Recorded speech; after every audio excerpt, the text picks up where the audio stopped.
네, 하나님 말씀 같이 보도록 하겠습니다. 마가복음 6장 1절부터 6절까지 말씀인데요. 서로 교독해서 읽겠습니다. 예수께서 거기를 떠나사 고향으로 가시니 제자들도 따르니라. 안식일이 되어 회당에서 가르치시니 많은 사람이 듣고 놀라 이르되 이 사람이 어디서 이런 것을 얻었느냐 이 사람이 받은 지혜와 그 손으로 이루어지는 이런 권능이 어찌 됨이냐. 이 사람이 마리아의 아들 목수가 아니냐, 야고보와 요셉과 유다와 시몬의 형제가 아니냐, 그 너희들이 우리와 함께 여기 있지 아니하냐 하고 예수를 배척한지라. 예수께서 그들에게 이르시되 선지자가 자기 고향과 자기 친척과 자기 집 외에서는 존경을 받지 못함이 없느니라 하시며 거기서는 아무 권능도 행할 수 없어 다만 소수의 병자에게 안수하여 고치실 뿐이었고 그들이 믿지 않음에 이상히 여기셨더라. 이에 모든 촌에 두루 다니시며 가르치시더라. 아멘. 아멘. 이관영 씨의 시 중에 마음이 병든 자들에게라는 시가 있어요. 그래서 오늘 설교 제목을 마음이 병든 사람들에게라는 제목으로 하게 됐는데 그 내용으로 주요 내용만 제가 좀 읽어드리도록 하겠습니다. 마음이 병든 자는 정신질환을 가진 사람이 아닙니다. 사람을 차별하고 배제하고 혐오하는 사람이 병든 자입니다. 나약하고 무능력한 건 정신질환을 가진 사람이 아닙니다. 타인을 비난하느나 자신의 인생을 소홀히 사는 게 무능력한 겁니다. 이 사회에 두려운 건 정신질환을 가진 사람이 아닙니다. 손가락으로 인격을 훼손하고도 죄책감이 없는 사람이 무서운 겁니다. 불쌍하고 불행한 건 정신질환을 가진 사람이 아닙니다. 경쟁과 의심의 속마음을 털어놓을 친구 하나 없는 게 불쌍한 겁니다. 나는 정신질환을 가진 사람입니다. 그런데 내 눈엔 혐오와 차별에 물든 사람들이 더 병들어 보입니다. 우리는 의사와 약을 통해 증상을 조절하지만 그들을 치료할 의사와 약은 이 땅에 없는 것 같습니다. 우리를 향한 혐오, 증오, 차별, 편견을 멈추세요. 그것만이 마음이 병든 사람에게 유일한 치료 방법입니다. 오늘부터 함께 나눌 마가복음 6장에는 예수님께서 자신의 고향이었던 나사렛에 내려가셔서 그 내용이 펼쳐지는 본문이 시작되거든요. 그런데 특히 거기에서 겪게 되는 나사렛 사람들의 반응이 오늘 서두에 제가 함께 읽었던 그 시에 마음이 병든 사람들의 모습으로 펼쳐지고 있다는 사실을 보게 되었습니다. 특별히 마가복음 6장 1절부터 29절까지 내용을 읽다 보면 가장 반복되는 단어가 나오는데 그 단어가 뭐냐면 이 사람이 누구냐라는 단어입니다. 근데 이 사람이 누구냐라는 그 단어 속에는 차별이라는 단어가 있고 배척이라는 단어가 그 단어 속에 녹아져 있다는 사실을 말씀을 통해서 보게 되었습니다. 우리 말씀 같이 보도록 하겠습니다. 마가복음 6장 1절부터 3절입니다. 예수께서 거기를 떠나사 고향으로 가시니 제자들도 따르니라. 안식일이 되어 회당에서 가르치시니 많은 사람이 듣고 놀라 이르되 이 사람이 어디서 이런 것을 얻었느냐 이 사람이 받은 지혜와 그 손으로 이루어지는 이런 권능이 어찌 됨이냐. 이 사람이 마리아의 아들 목수가 아니냐 야고보와 요셉과 유다와 시몬의 형제가 아니냐 그 노예들이 우리와 함께 여기 있지 아니하냐 하고 예수를 배척한지라. 아멘. 아멘. 여러분 오늘 본문의 2절과요 3절의 내용은 서로 상반된 모순된 내용으로 펼쳐지는 것 같습니다. 2절에 보시면 예수님께서 나사렛에 오셔서 회당에서 말씀을 선포하시는데 사람들의 반응은 무엇이냐면 놀랐다라고 표현하고 있습니다. 예수님의 말씀에 대한 반응입니다. 왜냐하면 예수님의 가르침이 듣기에도 너무나 탁월했고 또 예수님이 말씀을 전한 내용이 너무나 파워풀한 그 말씀이었기 때문에 그렇습니다. 그리고 예수님의 있는 이 권위 있는 가르침은 자신이 어떤 랍비들에게도 들어보지 못했던 그 말씀에 대한 반응이었던 것이었기 때문에 그들의 첫 반응은 놀라움이었다라고 성경은 얘기합니다. 그리고 그 다음에 뭐라고 표현하냐면 손으로 이루어지는 권능은 어찌 된 것이냐라고 표현합니다. 다시 말씀드리면 예수님이 말씀도 선포하셨지만 말씀 가운데 기적도 행하시는 장면이 동시다발적으로 일어났던 장면인 것이죠. 여기에서 지혜와 권능이라는 단어는요 특별히 사람이 사용할 수 있는 단어가 아니라는 거예요. 지혜와 권능은요 하나님이 사용할 수 있는 단어거든요. 그렇기 때문에 이 단어는 하나님으로부터 왔음을 얘기하는 단어인 거예요. 사람들에게는 랍비의 탁월함이 아니고 랍비의 능력이 아니라 하나님의 지혜와 하나님의 권능으로 일어났던 사건임을 마가는 지금 기록하고 있는 것입니다. 그런데 여러분 그거 아세요? 놀란 것과 믿음으로 반응하는 것은 다르다라는 거예요. 마치 이렇습니다. 우리가 감동받았다고 해서요 변화되지는 않습니다. 마찬가지로 예수님을 정말 받아들이는 것과 그것을 놀랐다고 해서 그 같이 연결되지는 않습니다. 여러분 우리가 씨 뿌리는 비유 혹시 기억하시나요?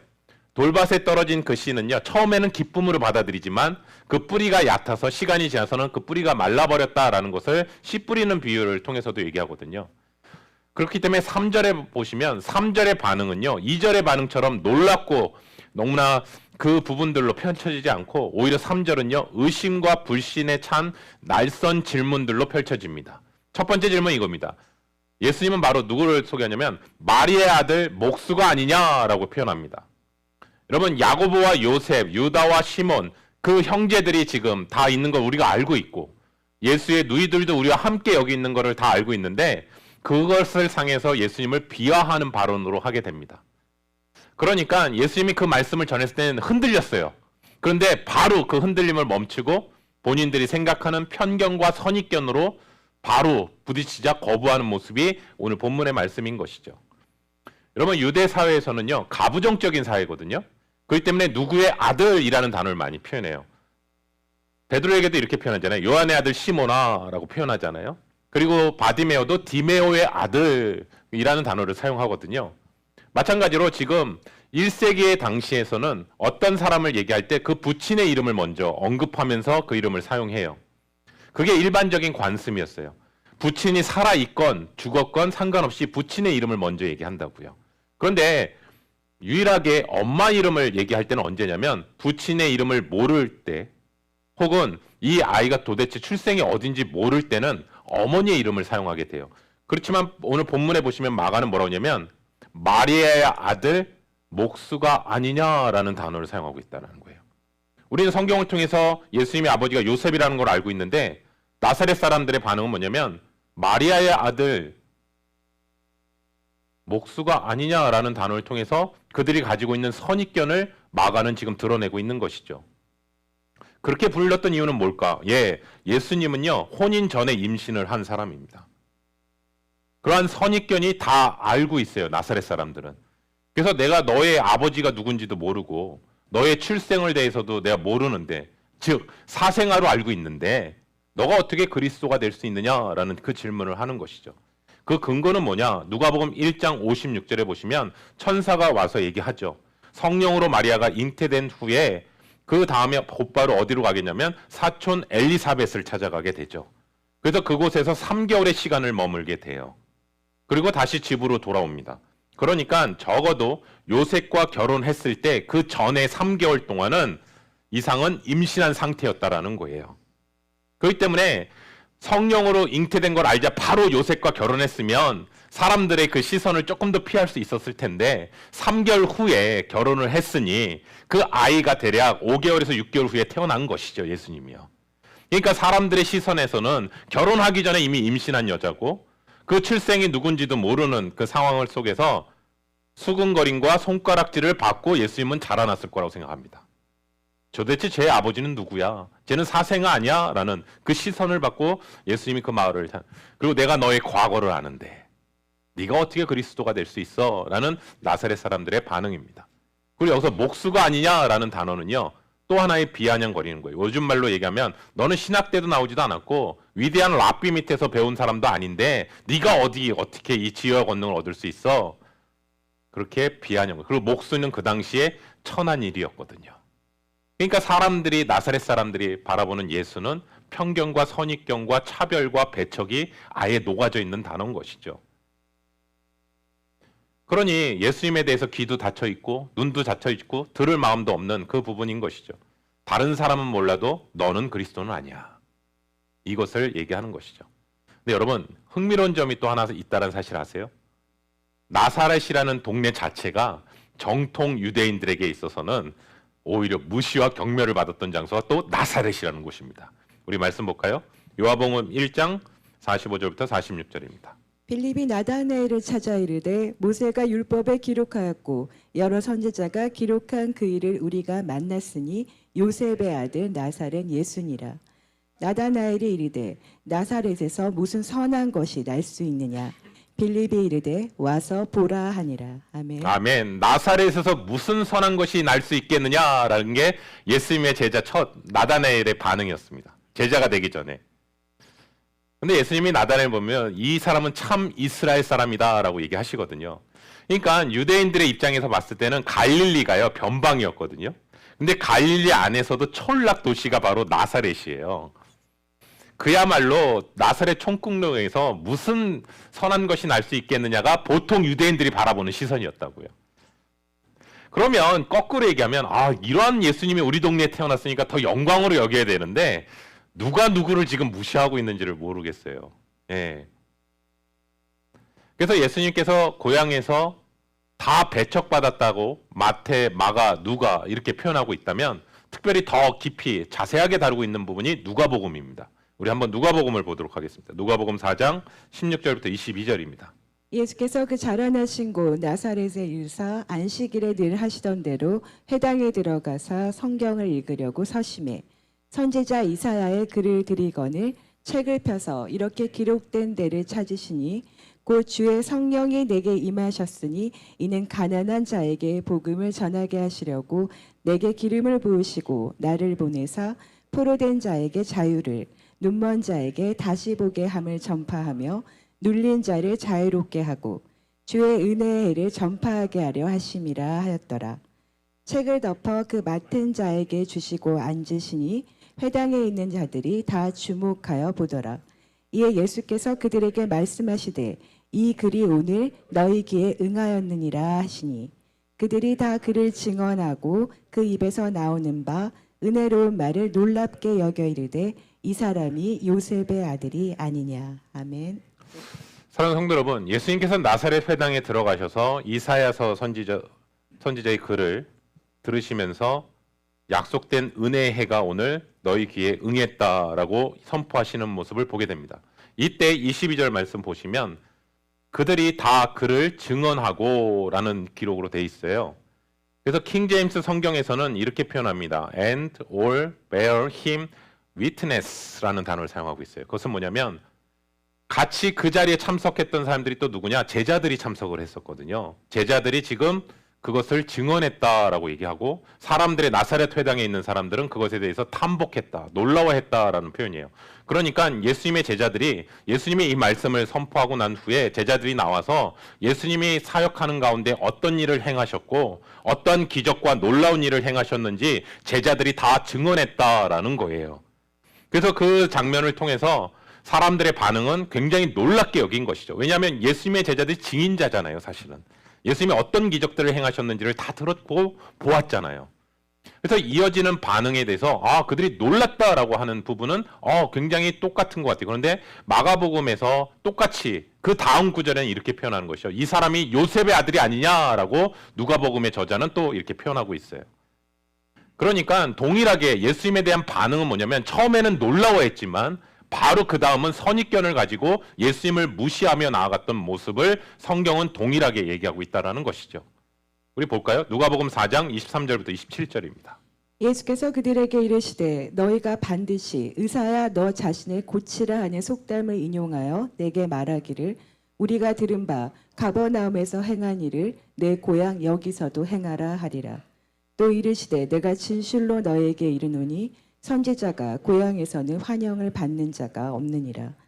내가 참으로 너희에게 이르노니 엘리야 시대에 하늘이 3년 6개월간 닫히어 온 땅에 큰 흉년이 들었을 때에 이스라엘에 많은 가보가 있었으되 엘리야가 그중 한 사람에게도 보내심을 받지 않고 오직 시돈 땅에 있는 사렙다의 한 과부에게 뿐이었으며 또 선지자 엘리사 때에 이스라엘에 많은 나병 환자가 있었으되 그 중에 한 사람도 깨끗함을 얻지 못하고 오직 수리아 사람 나아만 뿐이었더라. 아멘. 아멘. 여러분 한국 속담 중에 이 속담 아실 겁니다. 중이 제 머리는 못 깎는다. 그렇죠? 근데 여기에서 보시면 예수님이 의사야 너 자신을 고쳐보라 라는 그 격언과 속담이랑 같은 부분 맥락이에요. 가버나움에서 행했던 그 기적과 기사를 한번 나사렛에서 한번 해봐라고 지금 예수님을 향해 시험하는 그 내용인 것이죠.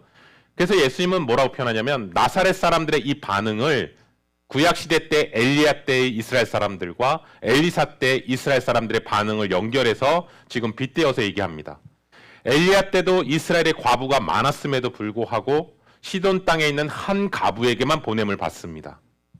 엘리사 때도 많은 문둥병자가 있었지만 문둥병을 나음을 받은 사람은 수리아 사람 나만 장군만 그 문둥병이 치유됐던 사건을 예언하고 있는 것이죠. 그러면 이 사건을 통해서 예수님은 앞으로 한층 더 예언하는 부분이 뭐냐면 유대인들이 복음을 받아들이지 않으니까 앞으로는 이방을 향해서 갈 것이다라는 것을 예언하고 있는 구절이기도 합니다. 그런데 예수님의 공생의 사역 가운데서 보니까 편견과 선입견을 참 많이 받으셨어요.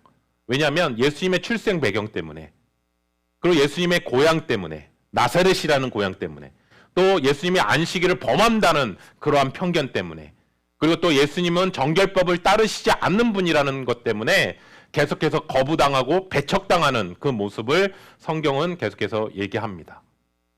여러분 우리가 여기서 하나 또 깨닫는 게 있어요. 아까 선지자 외에는 그 고향에서 다 인정을 받는다고 하는데 사역자도 마찬가지인 거 아세요? 자신이 자라온 교회에서 사역자가 되는 건 쉽지 않습니다. 왜냐하면 내가 너 어렸을 때 아는데 그리고 전도사랑 호칭보다도 안 하고 이름 부를 때도 있어요. 네. 그래서 같은 교회에서 사역한다라는 거 쉽지 않습니다. 근데 더 어려운 거 있습니다. 제가 이번에 한국에 갔었잖아요. 제가 자랐던 모교회를 28년 만에 한번 방문하게 됐습니다. 그러니까 22살 때까지는 그 교회 청년부 회장을 하고 신학교를 간 다음에는 교회를 떠나게 됐거든요. 사역지를. 거기 가는데 28년 만에 간 거예요. 긴장되던데요. 근데 저랑 같이 중고등부 신앙생활 했던 친구들도 있고 후배도 있고 선배도 있고 선배 중에서는 그 교회 장로님이 되셨더라고요. 선배 누나들도 있고 또 후배들도 있고 딱 방문하자마자 누구를 제일 먼저 만나냐면 실명은 거론하지 않겠습니다. 저를 딱 보더니 이러는 거예요. 뭐야? 이러는 거예요. 막 이러면서 막 묻는 거예요. 그러니까 그거죠. 내가 형을 안다고. 근데 갑자기 사역자가 됐어? 그리고 오늘 와서 말씀을 전한다고? 막 이렇게 비웃는 거예요. 그래서 야 오늘 설교하기 어렵겠다. 벌써 첫 만남부터 이런 만남이 시작됐으니. 그리고 이제 자리에 앉고 이제 설교가 시작이 됐죠. 근데 딱 이제 선배 누나가 여기 앞자리에 앉아 있는데 씩 웃어요. 근데 그 씩 웃는 웃음은 비웃음은 아니었고요. 야 너 진짜 오랜만이다. 라는 표정으로 이렇게 바라보는 것이죠. 그래서 이제 말씀을 전했습니다. 그 한 명을 의식하지 않고요.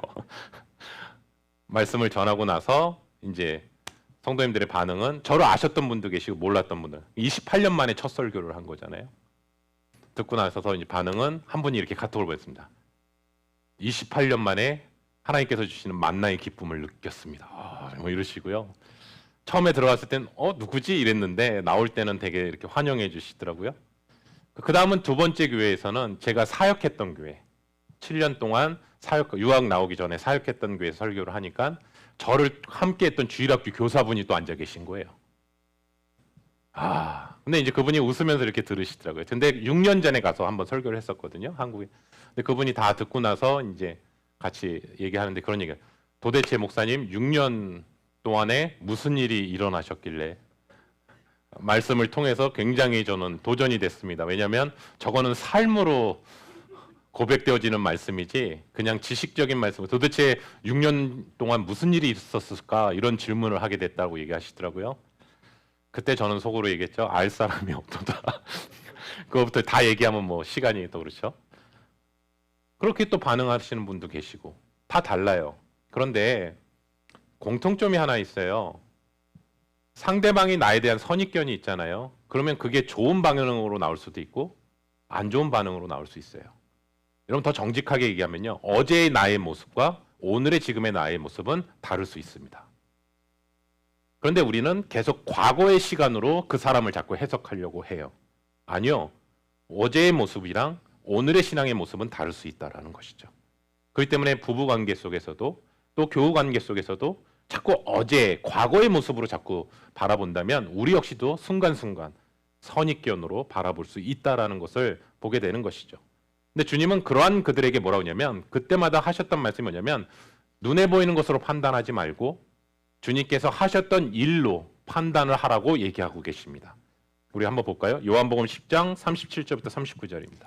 만일 내가 내 아버지의 일을 행하지 아니하거든 나를 믿지 말려니와 내가 행하거든 나를 믿지 아니할지라도 그 일은 믿으라. 그러면 너희가 아버지께서 내 안에 계시고 내가 아버지 안에 있음을 깨달아 알리라 하시니 그들이 다시 예수를 잡고자 하였으나 그 손에서 벗어나 나가시니라. 아멘. 아멘. 여전히 사람들은요, 그 사람이 가지고 있는 지식, 그 사람이 가지고 있는 교육 수준, 그 사람이 가지고 있는 환경, 그 사람이 가지고 있는 능력, 그 사람이 가지고 있는 돈, 그런 걸로 먼저 판단을 하려고 하거든요. 그런데 예수님 뭐라고 얘기냐면 눈에 보이는 것으로 판단하지 말고 눈에 보이지 않는 하나님의 일로 판단하라. 하나님의 열매로 판단하라 라고 얘기하십니다. 지금까지 예수님이 행하셨던 기적이 사람으로 행할 수 있는 기적이냐? 아니라는 것이죠. 하나님만이 하실 수 있는 기적이라면 하나님을 바라보고 내가 어떠한 분인지를 신뢰하라는 것을 다시 한번 얘기하는 것이죠. 여러분, 사단은요, 여러 방편으로 우리를 시험하고 넘어뜨립니다. 첫 번째는 뭐냐면 아예 시도조차 못하게 합니다. 그게 뭐냐면 낙심을 하게 만든다든지 게으름에 빠지게 만듭니다. 그래서 하나님의 일을 하기도 전에 이미 게으르고요, 낙심해서 그냥 시도조차도 못하게 하고요. 두 번째는 그것을 넘어선 사람들은요, 사단이 교묘하게 중상모략을 합니다. 계속해서 과거의 사건을 끄집어내서 자꾸 주저앉게 만들게 합니다. 그리고 사람들의 반응에 멸시하는 그 단어들이 들리기 시작해서 결국은 하나님의 일을 하지 못하게 하는 방법을 보게 됩니다. 그래서 어떤 순간에는 내가 자꾸 해명하고 싶은 거예요. 아니에요, 그게 아니에요 라고 하는 순간에 이미 거기에 에너지를 다 소비해서 결국은 하나님의 일을 못할 때도 있습니다. 그렇기 때문에 오늘 예수님의 반응을 유심히 보셨습니다. 권면해요. 한두 번 정도 해서 반응하지 않으면 더 이상 그 자리에 계시지 말고 피하셨던 것을 보게 돼요. 다른 사역지로 옮기시는 모습인 거예요. 오늘 본문 볼까요? 마가복음 6장 4절부터 6절입니다.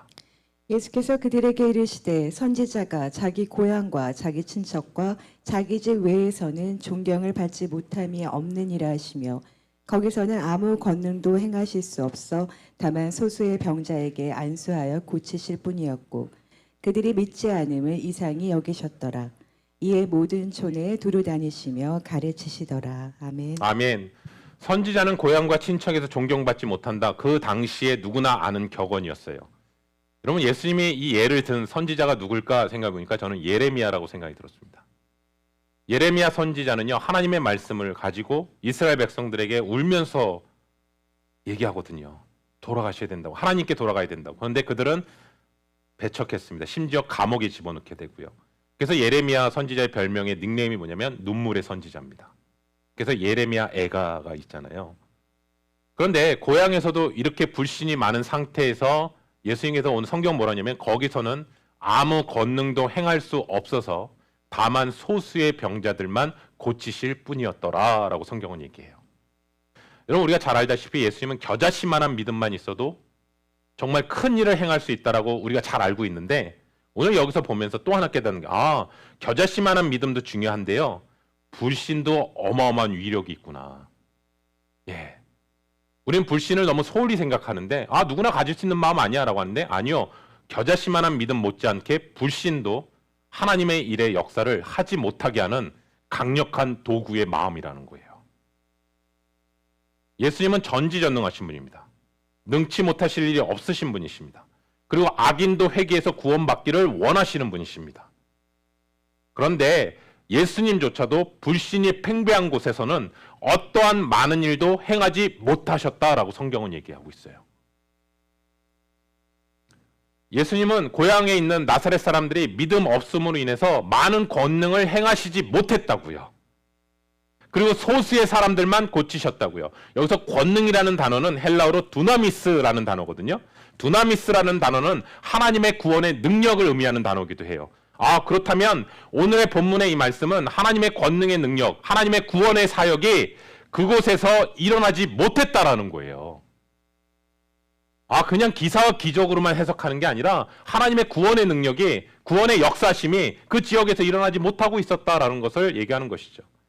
여러분, 우리가 잘 알다시피 마가복음 지금까지 읽으셨던 본문의 내용은 핵심은 뭐냐면 소수의 사람, 한 영혼을 찾아가시는 주님의 모습이거든요.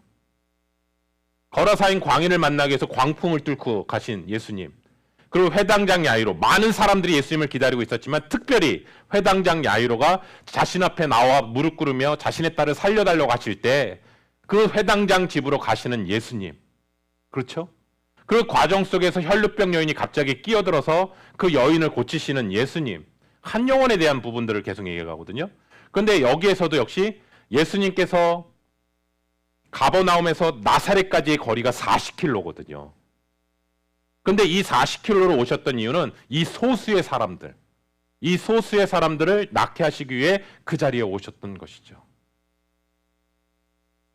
그리고 그 후에는 그 가족들조차도 예수님을 미쳤다라고 생각했는데 그곳에 복음의 씨앗이 뿌려지게 되죠.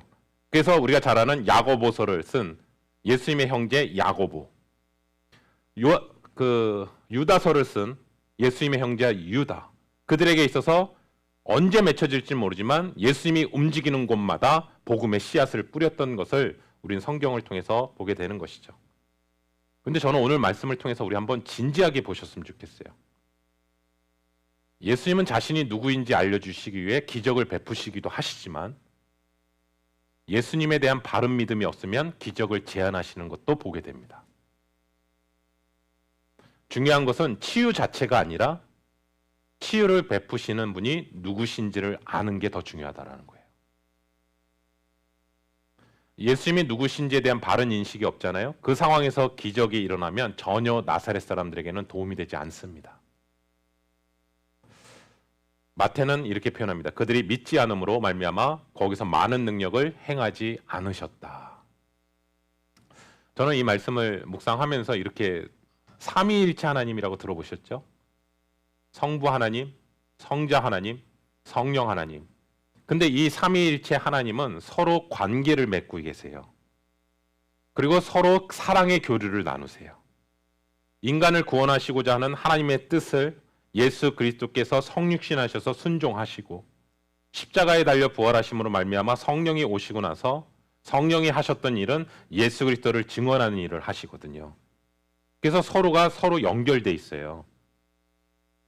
마찬가지로 예수님의 능력은 믿음의 사람과 함께 같이 반응하고 있다는 거예요. 왜냐하면 예수님은 치유하시기 전에 늘 질문을 던지셨어요. 너가 정말 낫기를 원하느냐? 아니 당연한 거 아닌가요? 병에 걸린 사람이 나는 낫기를 원합니다 라고 하는 게 당연한 거 아닌가요? 그런데 예수님은 그 질문을 꼭 하세요. 그리고 그 질문에 대한 반응을 할 때 그 믿음의 역사가 일어나게 돼요. 여기서 다시 한번 깨닫는 것이 있어요. 주님은 우리에게 이 자리에서 여러분에게 믿음을 요구하십니다. 정말 그 문제가 그것이 믿음으로 해결되기를 원하니? 다른 사람들의 반응이 아닌 정말 나에게 직접 그 질문을 하신다고요. 네, 주님 정말 그렇게 되기를 원합니다. 저는 주님이 나의 삶 가운데 이렇게 역사하실 줄로 믿습니다. 주님 함께하여 주시옵소서. 역사하여 주시옵소서. 그 믿음을 요구하신다고요. 근데 오늘 본문에서는 예수님을 끝까지 배척하는 모습을 보게 됩니다.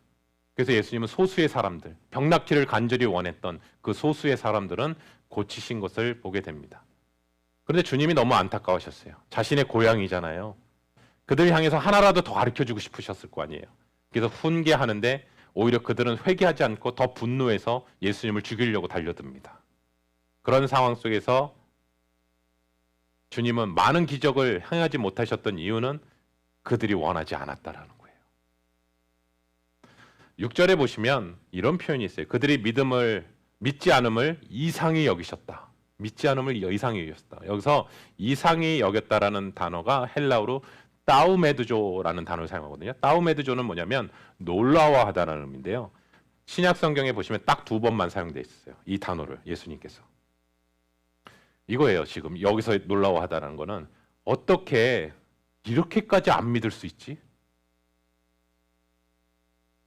어떻게 이렇게까지 안 믿을 수 있지?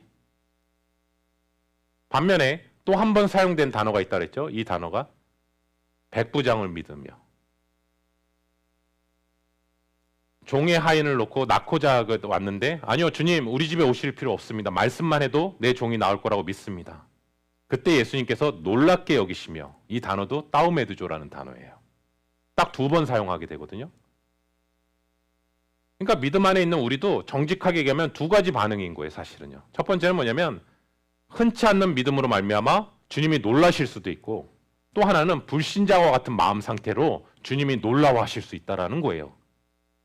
과연 여러분에게 오늘 이 말씀 앞에 정직하게 한번 서볼까요? 주님은 여러분의 믿음을 보고 어떤 놀라움으로 반응하실까요? 와, 이렇게까지 안 믿을 수가 있지? 또 하나는 이렇게 귀한 믿음이 있을까? 근데 저는 이 말씀을 이번 주 한번 내내 정직하게 서봤거든요. 네, 한번 나눌게요.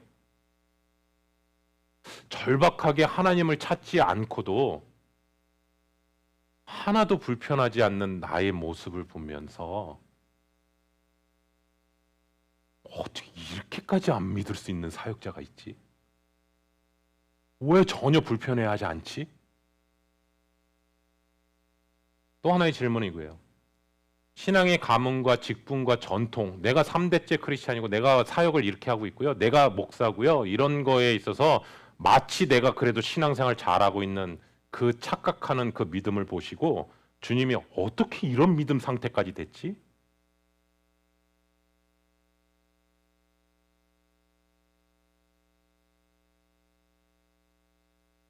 그 질문을 하게 됐어요. 여러분, 이것은 저만의 성령님께서 주시는 마음이 아니라 하나님을 찾지 않는데도 전혀 불편함이 없다라는 것 자체가 사실은 죽은 믿음이에요. 껍데기 신앙이라고요. 주님이 놀라워하실 거라고요. 어떻게 이 믿음 상태인데 전혀 이상하지 않지라고 생각할까? 그래서 저는 여러분들에게 이렇게 권면합니다.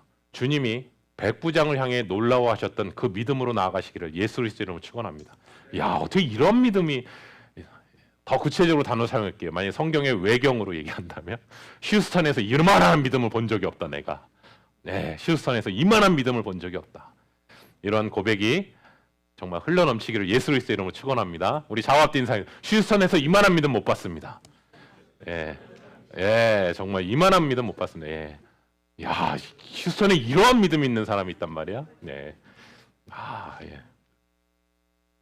여러분, 그런데 복음에도요, 이 상반된 2가지 반응이 있는 거 아세요? 첫 번째는 이거예요. 도저히 믿을 것 같지 않은 사람이 믿을 때. 야, 이거 믿으면 안 돼. 근데 믿어. 또 하나는 정말 믿을 것 같은 사람인데 안 믿어. 다 해도 안 믿어요, 끝에. 근데 하나만 해도 그냥 믿는 분이 있어요. 이런 복음에 역사한 거거든요. 저는 여기서 또 하나 도전합니다. 복음을 전하면서요, 우리가 부끄러워하거나 움츠려드는 게 아니에요. 근데 사단이 교묘하게 던지는 거 하나 있는 거 아세요? 정말 복음을 뜨겁게 전하고 싶어서 가족에게 전해요. 근데 가족이 전혀 반응이 없어요. 그러면 에휴, 그냥 가족도 못한 내가 무슨 다른 사람한테 하냐. 이러한 교묘한 사단의 음성이 있어요. 야, 가족도 구원 못하는 사람이 무슨 다른 사람, 누굴 가르치냐 네가. 근데 그거 아세요? 주님은 그렇게 안 하셨어요. 나사렛 사람들에게 거부당하셨길래 거기서 난 고향에서도 안 되는데, 이게 아니요, 다른 지역으로 가십니다. 근데 가만히 생각해 보니까 오직 성령이 너에게 임하시면 너희가 권능을 받고 예루살렘과 온 유대와 사마리아와 땅 끝까지 이르러 내 증인이 되리라. 이 말씀은 우리가 아는 것처럼 오해하지 마셔야 되는 거는 유대 문제가 해결이 되면 복음이, 그 다음엔 사마리아 지역이 또 복음이 되고, 그 다음엔 땅 끝까지 가는구나. 그게 아니라 동시다발적인 단어예요. 네, 우리가 가정 안에서도 말씀을 전하고 복음을 증거하지만 바깥의 세상에서도 전하는 거예요. 그리고 또 만나는 사람에게 전하는 거예요. 이 문제가 해결이 되면 또 전하는 게 아니라 동시다발적으로요. 그리고 복음의 씨앗이 뿌려지면 반드시 하나님의 때에 열매가 맺혀질 줄로 믿습니다. 그렇기 때문에 여러분에게 감히 도전합니다. 복음은요, 상황과 상관없이 전진해야 합니다.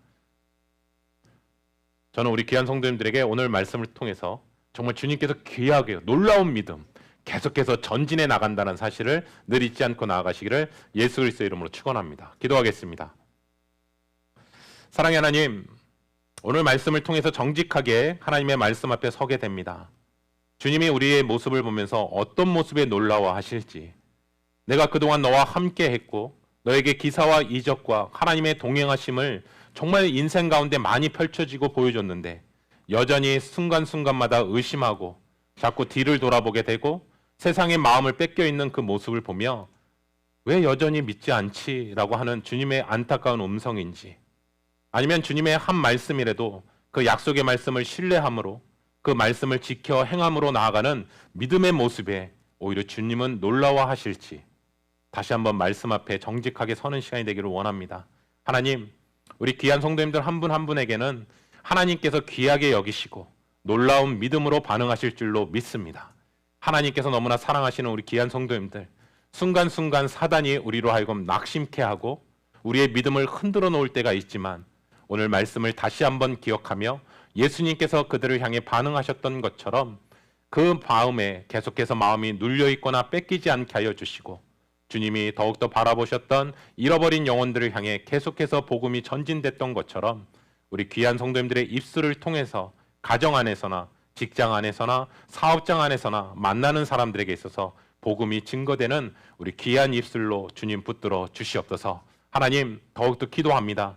간증과 기적의 역사가 과거에서 끝나는 것이 아니라 오늘을 살아가고 있는 우리들에게도 계속해서 간증과 역사가 끊이지 않게 하여 주시고 하나님을 더욱더 깊이 알아가며 하나님을 사랑하며 믿음으로 선포하며 나아가는 우리 귀한 형제사랑 성도님들 한 분 한 분으로 주님 붙들어 주시옵소서. 예수님의 이름으로 기도드립니다. 아멘.